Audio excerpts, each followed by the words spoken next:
Hi friends, आज 7-8 महीने से लेकर के 1 से 1.5 साल तक के बच्चों को पहनाने के लिए योग फ्रॉक बनाऊंगी। तो ये जो मैंने कपड़ा लिया है ये मैंने 4 लेयर में लिया है। और ये योग फ्रॉक का मतलब होता है कि पूरा गले तक का मतलब बाजुओं तक का ये कपड़ा होता है।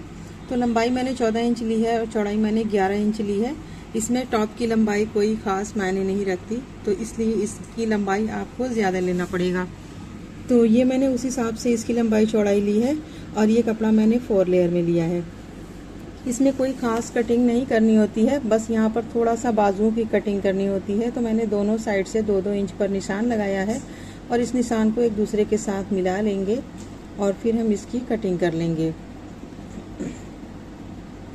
तो ये मैंने यहाँ से इसकी कटिंग कर ली है। अब यहाँ आगे की साइड से लगभग 1.5 इंच पर निशान लगाएंगे और ये निशान लगा करके इस निशान को यहाँ तक हम तिरछा मिला लेंगे और फिर इसी पर हम इसकी कटिंग कर लेंगे।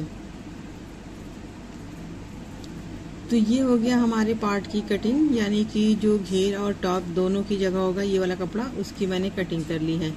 अब ये जो मैंने कपड़ा लिया है इसका हम योक बनाएंगे, यानी कि ऊपर जो राउंड वाला नेक होता है उसको। तो कंधे का निशान लगाएंगे 3 इंच और गले का निशान लगाएंगे 2 इंच और एक्स्ट्रा 1 इंच हम मार्जिन के लिए रखेंगे। तो टोटल मैंने 6 इंच पर निशान लगाया है और इसको हम डबल कर लेंगे कपड़े को 6 इंच का, यानी कि 12 इंच हो जाएगा। और इस तरीके से कपड़े को डबल करने के बाद फिर यहाँ की लंबाई जो है वो 6.5 इंच है। तो अब यहाँ से फिर से हम निशान लगाएंगे 2 इंच गले का निशान लगाएंगे और फिर से हम 3 इंच कंधे का निशान लगाएंगे। अच्छा, नीचे वाले गले का भी निशान लगा लेंगे, जो कि हमने 3.5 इंच गले की गहराई रखी है इस तरीके से। और फिर यहाँ की जो देखिए जो लंबाई बचेगी 3 इंच, वही लंबाई यहाँ पर भी हम रखेंगे और पूरा हम 3-3 इंच पर निशान लगाते जाएंगे। तो इस तरीके से मैंने निशान को लगा दिया है। अब इसी निशान पर हम इसकी कटिंग करेंगे और यहाँ से हम गले की भी कटिंग कर लेंगे। तो ये इस तरीके से मैंने आगे वाला पार्ट कटिंग कर लिया है। अब इसी तरीके से हम पीछे वाला पार्ट भी कटिंग करेंगे। मेरे पास कपड़ा छोटा था तो मैंने एक पार्ट कटिंग किया है। अगर आपके पास कपड़ा बड़ा हो तो आप दोनों साइड की कटिंग एक साथ करें तो आपके कंधे पर जॉइंट नहीं आएगा। अब ये कपड़ा जो मैंने लिया है इसमें हमें बैक साइड के पार्ट को कटिंग करना है। ऑलरेडी हमें बैक साइड खुला हुआ पार्ट बनाना होगा, तो इसलिए मैंने इस कपड़े को बैक साइड के लिए ले लिया है कटिंग करने के लिए।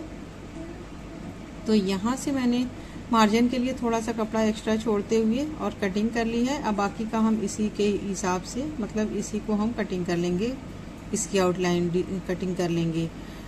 तो ये हमारा गला हो गया और नीचे का राउंड पूरा मैंने कटिंग कर लिया है। कंधे को भी हम बराबर कर लेंगे। तो इसकी कटिंग कंप्लीट हो गई है। अब इस पार्ट को हम खोल के रखेंगे, खोल के देख लेंगे।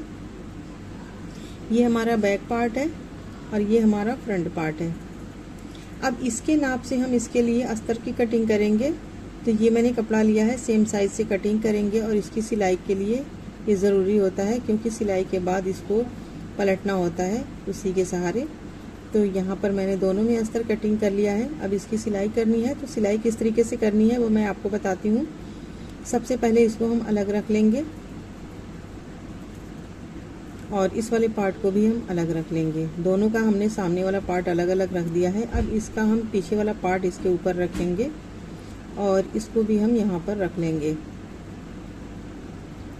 अब दोनों के कंधे की हम सिलाई लगाएंगे। कंधे की सिलाई लगाने के बाद फिर हम इसे इस तरीके से खोल लेंगे और फिर इसे भी खोलेंगे और फिर इसे हम इसके ऊपर रखेंगे।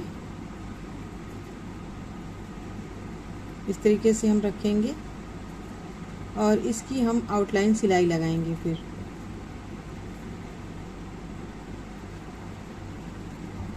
यहाँ से हम इस तरीके से सिलाई लगाएंगे और पूरा हम गोलाई में घुमाते हुए सिलाई लगाएंगे, लेकिन एक साइड हम खुला छोड़ देंगे, वहाँ से हमें सीधी साइड पलटना होगा। तो यहाँ से पूरा हम सिलाई लगाएंगे, उसके बाद एक पार्ट खुला छोड़ेंगे, वहाँ से हम सीधा करेंगे। तो देखिए मैंने इसकी सिलाई लगा ली है। अब सिलाई लगाने के बाद जो गला वाला एरिया है उसमें हम छोटा छोटा कट लगाएंगे सीधी साइड फोल्ड करने के लिए। और ये देखिए मैंने एक पार्ट खुला हुआ छोड़ा है, वहीं से हम इसको सीधा कर लेंगे। तो सबसे पहले हम यहाँ पर पूरा कट लगा लेंगे अंदर की साइड, जिससे पलटने में इजी रहेगा।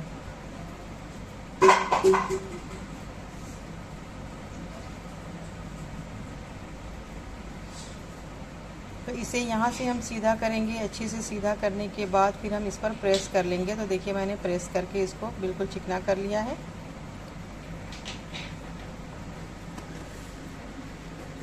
अब यहाँ से मैंने पाइपिंग कट की है, जो कि हमने योक कटिंग किया है उसमें दोनों साइड लगाने के लिए, दोनों बाजुओं में लगाने के लिए। तो इस पाइपिंग को हम लगा करके पहले हम अपना योक तैयार करेंगे। तो ये मैंने दोनों घेर ले लिया है। अब दोनों बाजुओं में हम पाइपिंग लगाएंगे। यहाँ पर इसको लगाएंगे और यहाँ पर इसको, फिर हम इसको फोल्ड करके कंप्लीट सिलाई लगा लेंगे पाइपिंग की शेप में, और यहाँ पर चुनट डालेंगे और नीचे की साइड फोल्ड करके सिलाई लगा लेंगे। दूसरा वाला घेर भी हम बिल्कुल सेम तरीके से ही तैयार कर लेंगे। दोनों साइड पाइपिंग, बीच में चुनट और नीचे की साइड फोल्ड। तो ये घेर हमारा बन करके रेडी हो गया है। दोनों साइड का मैंने घेर बना लिया है। अब हम वापस से लेंगे इस कॉलर को और फिर हम इसमें निशान लगाएंगे जिस तरीके से हमें सिलाई करनी है। तो सबसे पहले हम इसको इस तरीके से फोल्ड करेंगे और यहाँ से हम नापेंगे 3.5 इंच। 3.5 इंच पर निशान लगाएंगे और वही निशान हम दूसरी साइड भी लगा लेंगे। इस साइड भी 3.5 इंच पर निशान लगाएंगे और दूसरी साइड भी निशान लगा लेंगे। तो ये हमने निशान लगा लिया है। अब उसी निशान के अंदर अंदर हमें घेर को जॉइंट करना है। दोनों साइड निशान लगाने के बाद अब हम घेर को यहाँ पर रखेंगे और इसको यहाँ से इस तरीके से रख करके इस पर हम सिलाई लगा लेंगे और फिर दूसरी साइड भी उसी तरीके से दूसरा वाला घेर रखेंगे और इस पर भी हम सिलाई लगा लेंगे। तो देखिए मैंने इसकी सिलाई लगा ली है। सिलाई लगाने के बाद अब इसमें हम लेस लगाएंगे। तो ये मैंने पतली सी लेस ली है, इसको हम चारों तरफ से घुमाते हुए लगा लेंगे और ये लेस लगाने के बाद फिर हम यहाँ पर पट्टी लगाएंगे। नीचे की साइड, आगे की साइड हमने 1.5 इंच की पट्टी कटिंग की है। सिलाई के बाद 1 इंच की आएगी और फिर ये साइड से बंद करके सिलाई लगा देंगे। तो ये हमारा फ्रॉक बन के रेडी हो जाएगा। तो फ्रॉक मैंने बना लिया है। ये है इसका फाइनल लुक। बहुत ही प्यारा सा फ्रॉक मैंने बनाया है। ये योक फ्रॉक है। आप इसको 7-8 महीने की बेबी से लेकर के 1-1.5 साल के बेबी को आप आराम से पहना सकती हैं। तो उम्मीद है कि यह फ्रॉक की वीडियो आपको काफ़ी ज़्यादा पसंद आई होगी। अगर वीडियो पसंद आई तो लाइक शेयर ज़रूर करें, हमारे चैनल को सब्सक्राइब ज़रूर कर लें। अगली वीडियो में फिर मिलेंगे, तब तक के लिए अल्लाह हाफिज़।